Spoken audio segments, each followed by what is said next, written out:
गांव में शांतनु और सुदेशना नाम के दोनों नाग नागिन रहते थे। शांतनु एक इच्छाधारी नाग था और सुदेशना एक इच्छाधारी नागिन। दोनों एक दूसरे से बहुत प्यार करते थे। सुदेशना के पेट में शांतनु का बच्चा पल रहा था। देखना सुदेशना, हमारा बच्चा कितना सुंदर होगा। हाँ जी, मुझे पता है, बस हमारे खुशहाल परिवार को किसी की नजर ना लगे। सुदेशना इंसानों से बहुत डरती थी क्योंकि इंसान अपने स्वार्थ के लिए कुछ भी कर सकते थे। कुछ महीनों बाद सुदेशना के पेट में बहुत दर्द होने लगा और उसने 2 जुड़वा बेटियों को जन्म दिया। शांतनु बहुत खुश हुआ। वाह, ये तो कमाल ही हो गया। मेरी दोनों बेटियां मुझे पापा पापा कहकर पुकारेंगी। आप तो बाप बनने की खुशी में पागल हो गए हो लगता है। दोनों बच्ची तारा और तमन्ना बड़ी होने लगी और एक दिन वो खेलते खेलते एक तालाब के पास चली गई। उस तालाब में एक औरत नहा रही थी। उसने दोनों नागिनों को देख लिया। अरे बचाओ बचाओ, ये नागिन मुझे मार डालेगी। तारा और तमन्ना चौंक गई। हम दोनों ने तो उसे कुछ नहीं किया, फिर वो क्यों चिल्ला रही है? उस औरत ने गांव के लोगों को बुला लिया। तारा और सितारा डर के मारे अपने माता पिता के पास चली गई। गांव के लोग हाथ में लाठी और मशाल लेकर नागिनों को मारने आए। भाग बेटी भाग, अपनी जान बचा ले। भाग जा बेटी भाग जा। तारा और तमन्ना भागने लगी। भागते भागते वो दोनों रास्ते पर चली गई और वहां पर एक ट्रक खड़ा हुआ था। वो दोनों ट्रक पर चढ़ गई और अंधेरे में आंखें बंद करके चुपचाप बैठ गई। उधर शांतनु और सुदेशना को गांव के लोग मारने लगे। दोनों बहुत जख्मी हो गए और किसी भी तरह वहां से बचकर भागे। वो दोनों एक तालाब के नीचे जाकर छुप गए। उन दोनों को बहुत ज्यादा चोट आई थी। डर के मारे शांतनु और सुदेशना कुछ दिनों तक तालाब के नीचे ही छुपे रहे और जब मामला ठंडा हुआ तब वो दोनों बाहर आए। पता नहीं भागते हुए हमारी बेटियां कहाँ गईं? लेकिन उन्हें नहीं पता था कि उनकी बेटियां कहाँ हैं। ट्रक पर छुपने के कुछ देर बाद ट्रक वाला आया और ट्रक लेकर शहर चला गया। तारा और तमन्ना इतनी डरी हुई थी कि उन दोनों ने आंखें भी नहीं खोली। जब वो दोनों बाहर आई तब आसपास का दृश्य देखकर वो हैरान रह गई। ये कहाँ आ गए हम? इतने बड़े बड़े घर, इतनी सारी गाड़ियां। तारा, लगता है इसे ही शहर कहते हैं। हम शहर चले आए हैं, लेकिन हम माँ पापा के पास वापस कैसे जाएंगे? वही तो, हमें तो रास्ता भी नहीं पता। तारा और तमन्ना शहर में भटकती रही और उनके माता पिता गांव में इधर उधर दोनों को ढूंढते रहे। भागकर वो दोनों कहाँ छुप गई होंगी? कोई ऐसी वैसी जगह में तो नहीं छुपी होंगी, किसी का शिकार तो नहीं बन गई होंगी। माता पिता के मन में पहले बुरे ख्याल ही आते हैं। कुछ दिनों तक ढूंढने के बाद भी जब तारा और तमन्ना गांव में नहीं मिली तब सुदेशना रोते रोते पागल सी हो गई। मेरी दोनों बेटियों को ढूंढ लाइए, मुझे कुछ नहीं पता। मैं कोशिश कर रहा हूँ सुदेशना, वो मेरी भी बेटियां हैं। इन इंसानों से तो मुझे पहले से ही डर लगता था और वो डर आज सच हो गया। रोते रोते सुदेशना का बुरा हाल हो गया। उधर तारा और तमन्ना शहर में इधर उधर भटकने लगी, खाने के लिए तरसने लगी। एक दिन दोनों बहनें एक घर में घुस गईं और उस घर के मालिक ने ये देख लिया। अरे, मेरे घर में 2 लंबी लंबी नागिन घुस गई हैं। मुझे अभी सपेरे को बुलाना पड़ेगा। उस आदमी ने सपेरे को बुला लिया और सपेरे ने दोनों को पकड़ लिया। तुम दोनों स्पेशल नागिन हो। शहर में तुम जैसी नागिन मिलती नहीं है। तुम आए कहाँ से हो? हम बहुत दूर एक गांव से आए हैं, गलती से शहर चले आए हैं। हमें छोड़ दीजिए, हम यहाँ से चले जाएंगे, हमें छोड़ दीजिए। तुम दोनों को छोड़ने के लिए थोड़ी पकड़ा है मैंने। तुम दोनों को तो मैं बेचूंगा और बहुत पैसे कमाऊंगा। उधर शांतनु और सुदेशना भी अपनी बेटियों को ढूंढने के लिए गांव के लोगों के घर में घुसने लगे और गांव वालों ने वो देख लिया। इतने बड़े बड़े नाग और नागिन को पकड़ना हमारे बस की बात नहीं है। ये उल्टा हमें ही मार देंगे। हम किसी सपेरे को बुलाते हैं। गांव वालों ने एक सपेरे को बुलाया और उस सपेरे ने शांतनु और सुदेशना को भी पकड़ लिया। इन दोनों को तो मैं शहर में बेचूंगा।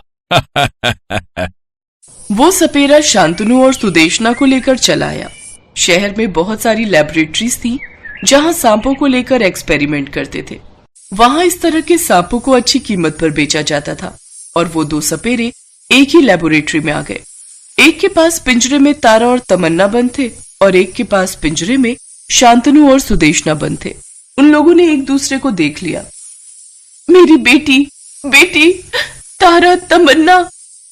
अरे हाँ, तारा, तमन्ना, इधर देखो, हम हैं। तारा और तमन्ना भी अपने माता पिता को देखकर खुश हो गई। माँ, पापा आप आ गए। माँ, मुझे आपके पास आना है। पापा, इस पिंजरे से कैसे बाहर निकले? शांतनु उस सपेरे से विनती करने लगा। हमें छोड़ दीजिए, हमें हमारी बेटियों से मिलना है, हमें छोड़ दीजिए। ये सुनकर वो सपेरा हंसने लगा। अब लेबोरेटरी के अंदर अपनी बेटियों से मिलना। शांतनु को पता था कि एक बार लेबोरेटरी के अंदर घुस गए तो मौत पक्की है, क्योंकि इंसान पहले मारते हैं और उसके बाद एक्सपेरिमेंट करते हैं। शांतनु डर गया। नहीं नहीं, ये डरने का वक्त नहीं है, मुझे कुछ तरकीब निकालनी ही होगी। हाँ, ये ठीक रहेगा, मैं मर जाने की एक्टिंग करता हूँ। शांतनु चुपचाप पिंजरे के अंदर सो गया।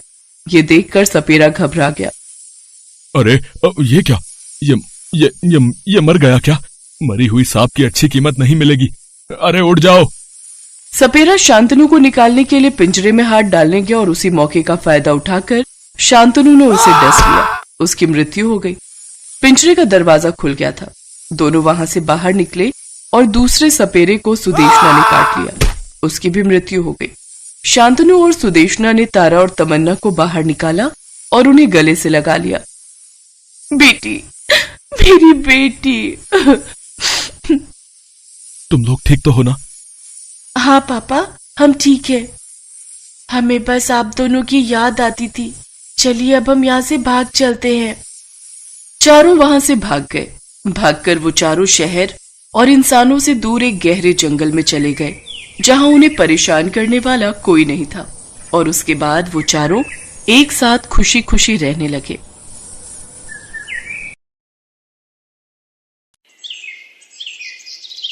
कहाँ हो सुनीता? जल्दी करो, फिर मुझे काम पर भी जाना है। जी आई, बस 2 मिनट दीजिए, बस तैयार हो ही गई। पारस एक सरकारी ठेकेदार था।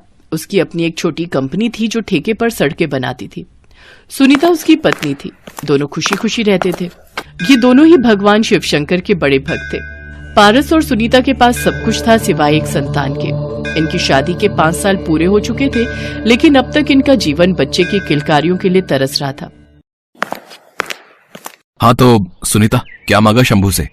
मैं क्यों बताऊं? बताने की जरूरत नहीं है। मैं जानता हूँ कि तुमने यही मांगा होगा कि तुम्हारी सूनी गोद भर जाए। नहीं तो अब मैंने तो भगवान से मांगा कि आप ऐसे ही हमेशा तरक्की करते रहें। इतना कहकर सुनीता चुप हो गई। उसकी लड़खड़ाती जुबान को सुनकर पारस को समझ आ गया था कि वो झूठ बोल रही है, लेकिन फिर भी उसने सुनीता से कुछ नहीं कहा और बात को बदल दिया, ताकि इस बारे में सोचकर सुनीता को और दुख ना हो। फिर कुछ दिनों के बाद, सुनीता, सुनीता कहाँ हो? क्या हो गया जी? अरे सुनीता, आज मैं बहुत खुश हूँ। लो, सबसे पहले ये गुलाब जामुन खाओ। अरे बताओ तो सही, हुआ क्या है? तुम्हें याद है, मैंने 3 महीने पहले एक टेंडर भरा था, वो भरतपुर वाली सड़क का। हाँ याद है मुझे। हाँ तो वो पूरी सड़क बनाने का ठेका मुझे मिल गया है। अरे वाह, सब भगवान की कृपा है। हाँ सुनीता, ये काम बहुत बड़ा है। सोच रहा हूँ कि इस बार जब उसकी पेमेंट आएगी ना, तो अपने सारे मजदूरों को अच्छा बोनस दूंगा। ये तो बहुत अच्छी बात सोची आपने। अच्छा ये बताओ कि काम कब से शुरू करना है? बस कल से ही। इंजीनियर्स को साथ लेकर जाना है, पहले जंगल में जाकर सर्वे करना है और बस उसके बाद से काम शुरू। जंगल जाने पर वहां क्यों? तुम्हें पूरी बात समझाता हूँ। असल में भरतपुर शहर से दूर बसा एक छोटा सा कस्बा है। वहां से शहर आने के लिए अभी पूरे 20 किलोमीटर घूमकर आना पड़ता है। लेकिन जिस जंगल के पास भरतपुर बसा हुआ है, अगर उस जंगल के किनारे किनारे सड़क बनाई जाए तो ये दूरी सिर्फ 10 किलोमीटर रह जाएगी। तो बस सरकार यही सड़क बनवाना चाहती है और इसी सड़क को बनाने का टेंडर मुझे मिला है। लेकिन इसके लिए आपको जंगल में काम करना पड़ेगा जी। वहां तो जंगली जानवर भी होंगे ना? हाँ, पर तुम चिंता मत करो। काम के दौरान मेरी और मेरे मजदूरों की सुरक्षा के लिए वन विभाग के 2 गार्ड्स वहां हमेशा मौजूद रहेंगे। चलो अब जल्दी से मेरी पैकिंग करवा दो, अब कल सुबह ही सर्वे के लिए निकलना है। पारस दिल का बहुत अच्छा आदमी था। वो नया ठेका मिलने से बहुत खुश था। फिर अगले ही दिन पारस अपने इंजीनियर के साथ उस जंगल में पहुंच गया। उसके साथ वन विभाग का एक गार्ड रामलाल भी था। क्यों रामलाल जी, यही है वो जंगल? हाँ सर, यही है वो जंगल। तो यहाँ शेर वगैरह भी हैं क्या? या सिर्फ ऐसे ही घना जंगल है? सर, सब कुछ है यहाँ। हाथी, शेर, भेड़िया और मतलब और क्या है? पुरानी कहानियां हैं हुजूर। कुछ लोगों का मानना है कि इस जंगल में एक इच्छाधारी नागिन भी रहती है। अरे वाह, ये तो कमाल है। तो ये बताइए कि उस इच्छाधारी नागिन को कभी किसी ने देखा भी है या फिर ऐसे ही हवा में बातें? सुना तो है कि गांव के 2 लोगों पर जब यहाँ जंगली भेड़ियों ने हमला कर दिया था तब वो आई थी उन दोनों को बचाने। अच्छा, पर हमने तो हमेशा सुना है कि नागिन, खास तौर से इन इच्छाधारी नागिनों को हमेशा इंसानों से बदला ही लेना होता है। नहीं सर, ऐसा नहीं है। अगर आप उनका नुकसान नहीं करेंगे तो वो आपको नुकसान क्यों पहुंचाएंगे भला? हाँ रामलाल जी, ये बात तो आपने ठीक कही। अच्छा रामलाल जी, अब चलते हैं यहाँ से। इंजीनियर बाबू ने सर्वे कर लिया होगा और फिर कल से पेड़ों को काटने का काम भी तो शुरू करना है। पारस और रामलाल वहाँ से चले गए। अगले दिन सुबह से ही मशीनों से पेड़ों के कटने का काम शुरू हो गया। तभी पारस ने अपने मजदूरों से कहा, मेरी बात ध्यान से सुनो सभी लोग। जहाँ जहाँ निशान लगा है उससे बाहर एक भी पेड़ नहीं कटना चाहिए, ठीक है? सड़क अपनी जगह है लेकिन जंगल को ज्यादा नुकसान नहीं होना चाहिए। और मशीन चलाते हुए इस बात का भी ख्याल रखना कि मशीन के नीचे कोई छोटा जानवर, कोई घरौंदा या किसी जानवर का बिल ना हो, ठीक है? चलो अब थोड़ा ब्रेक लो क्योंकि खाना आ गया है। खाने के बाद फिर से काम शुरू करेंगे। पारस के मन में ये बात चुभ रही थी कि उसे सड़क बनाने के लिए कई पेड़ों को काटना पड़ रहा था, पर सड़क बनाने के लिए ऐसा करना जरूरी था। फिर उसी शाम जब उस दिन का काम खत्म होने ही वाला था, तभी मशीन का ऑपरेटर पारस के पास भागा भागा आया। सर जल्दी चलिए। क्या हुआ? सर, वहाँ एक बहुत बड़ा पेड़ है। जब मैं उसे काटने गया तो देखा कि उस पेड़ के नीचे बहुत घना झाड़ियां हैं। उन झाड़ियों को हटाया तो वहाँ पर अंडे मिले हैं। पूरे 7 अंडे हैं सर। हैं? किस जानवर के हैं वो अंडे? पता नहीं सर, वो काफी बड़े अंडे हैं और बहुत चमक भी रहे हैं। अंदाजा ही नहीं है कि किस जानवर के अंडे हो सकते हैं। आप चल के देखिए ना सर। ऑपरेटर की बात सुनकर पारस उस पेड़ की तरफ चल दिया। उसने देखा कि वाकई पेड़ के नीचे एक बिल जैसा बना हुआ है, जहां सफेद रंग के चमकदार 7 अंडे रखे हुए थे। पारस ने फिर तुरंत रामलाल को बुलवाया। उन अंडों को देखकर रामलाल बुरी तरह घबरा गया और घबराते हुए बोला, सर, हो ना हो ये उसी नागिन, मतलब उसी इच्छाधारी नागिन के अंडे हैं। क्योंकि देखने से तो ये किसी नागिन के अंडे ही लग रहे थे, लेकिन ये इतने बड़े हैं तो किसी साधारण नागिन के नहीं हो सकते। और वैसे भी फिलहाल हम उसी के इलाके में हैं जहां उस इच्छाधारी नागिन के होने की खबरें हैं। रामलाल इससे ज्यादा कुछ कह पाता तभी पीछे झाड़ियां हिलने की आवाज आई तो सभी लोग डर के मारे कांपने लगे। रामलाल खतरा भांपते ही वहां से सबसे पहले भागा। उसे भागता देखकर सारे लोग कस्बे की तरफ भागने लगे। पारस उन्हें रुकने के लिए कहता रहा लेकिन कोई नहीं रुका। अब पारस वहां बिल्कुल अकेला खड़ा था।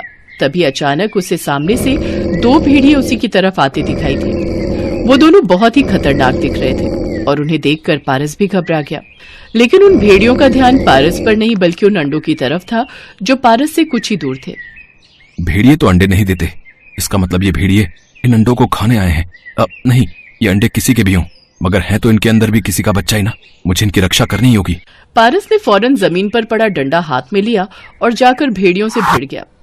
पारस उन दोनों भेड़ियों से भिड़ नहीं पा रहा था। वो दोनों पारस पर भारी पड़ रहे थे।